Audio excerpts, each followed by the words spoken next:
जय श्री कृष्णा। राधे राधे।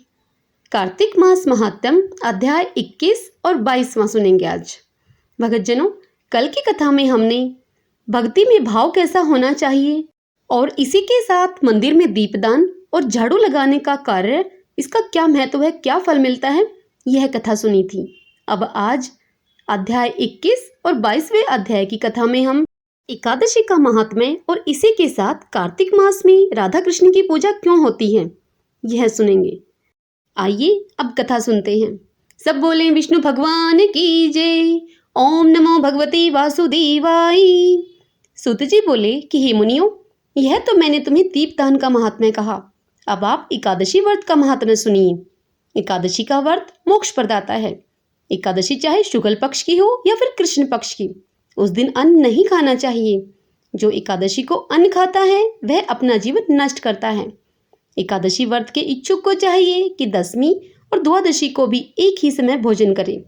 एकादशी व्रत का महात्म्य जानने की इच्छा एक बार राजा पृथु ने नारद जी से प्रकट की।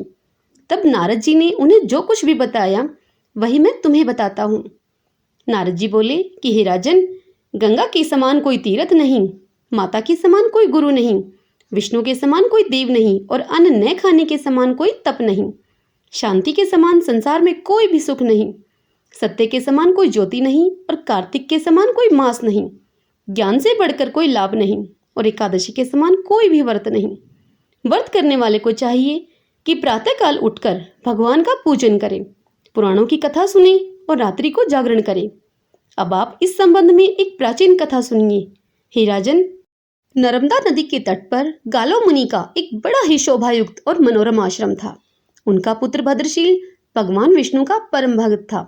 भद्रशील अपने मित्रों के साथ भगवान की मूर्ति बनाकर उनकी पूजा किया करता था।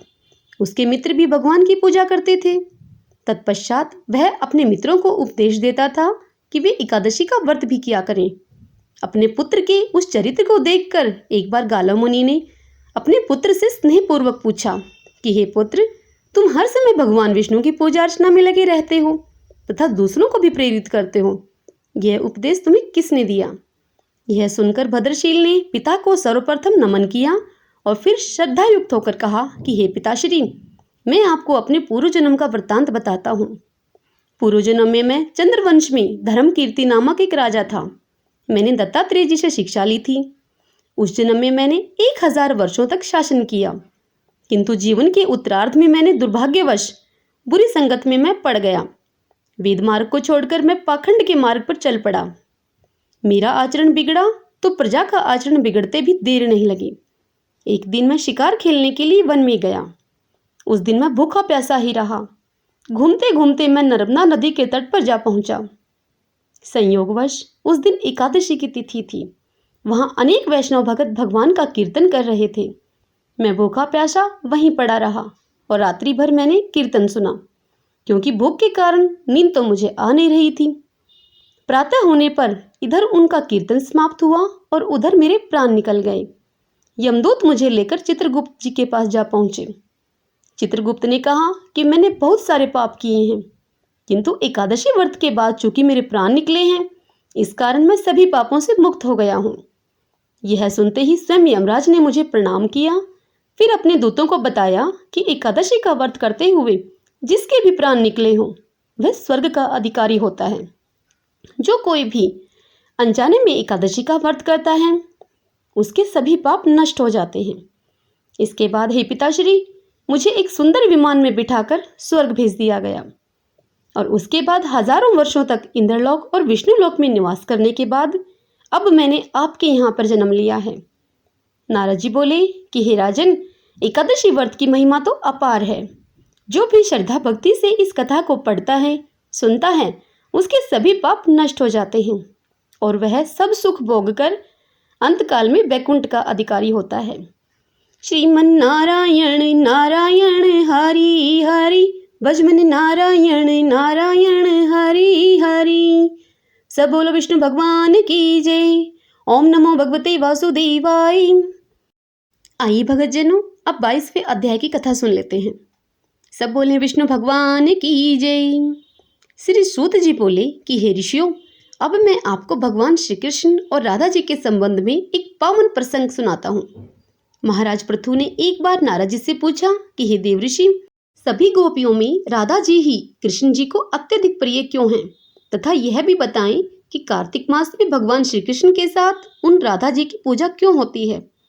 इस पर नारद जी बोले कि हे महाराज, पहले मनवंतर में प्राचीन वोही नामक एक राजा था जिसने भगवान विष्णु का एक भव्य मंदिर बनवाया था। वह उस मंदिर में नित्य प्रति विधि विधान से भगवान का पूजन किया करता था। उसी नगर में एक अत्यंत सुंदर स्त्री भी रहती थी जो भाव विभोर होकर भगवान के सामने नृत्य किया करती थी। उसकी एक ही कामना थी कि वह भगवान के गले में बाहें डालकर नृत्य करे। एक दिन उसने सारा धन गरीबों में बांट दिया और मंदिर में भगवान के समक्ष नृत्य करते हुए अपने प्राण त्याग दिए। तब भगवान के दूत उसे दिव्य रथ पर बिठाकर स्वर्ग ले गए, जहां वह चंद्रकीर्ति नामक एक सुंदर, अत्यंत ही सुंदर एवं लावण्यमयी देवांगना बनी। एक दिन वह दर्पण में अपना रूप देखकर मन ही मन कहने लगी कि भगवान के अतिरिक्त मेरा पति अन्य कोई और नहीं हो सकता। ऐसा विचार करके उसने मन में भगवान की छवि धारण की और फिर नृत्य करने लगी। कुछ समय के बाद दैत्यों के आतंक से दुखी होकर समस्त देवता एवं देवांगनाएं ब्रह्मा जी की शरण में गए। तब ब्रह्मा जी ने उन्हें भगवान विष्णु के कृष्ण अवतार लेने का वृत्तांत बताया और उन्हें आज्ञा दी कि आप सभी देवता ग्वाल बाल के रूप में और देवांगनाएं गोपियों के रूप में जन्म लेकर पृथ्वी पर भगवान की सेवा करें। तब देवांगना चंद्रकीर्ति ने ब्रह्मा जी से प्रार्थना की कि हे पितामह, मेरी पूर्व जन्म की यह इच्छा है कि भगवान मेरे साथ नृत्य करें। कृपा करके मेरा पूर्व जन्म का यह मनोरथ सिद्ध करें। ब्रह्मा जी ने उसे वरदान देते हुए कहा कि तुम नंदगांव में वृषभान नामक गोप के यहाँ जन्म लेकर सभी गोपियों में भगवान की सबसे प्रिय होगी।